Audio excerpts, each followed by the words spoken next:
عاجل. المغرب يرد على قرار الجزائر بخصوص كأس إفريقيا للمحليين. أبلغت الجزائر بشكل رسمي الكونفدرالية الإفريقية لكرة القدم برفضها فتح المجال الجوي أمام طائرة الخطوط الملكية المغربية لكرة القدم للتوجه إلى قسطنطينة والمشاركة في كأس إفريقيا للاعبين المحليين.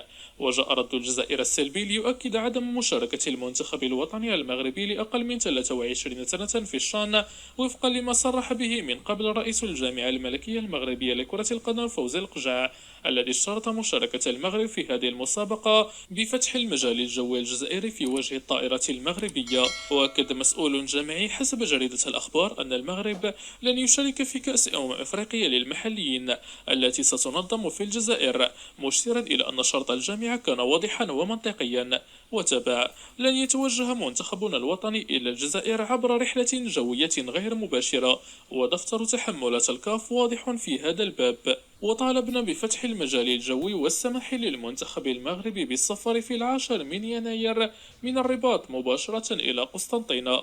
وأضاف المسؤول الجامعي: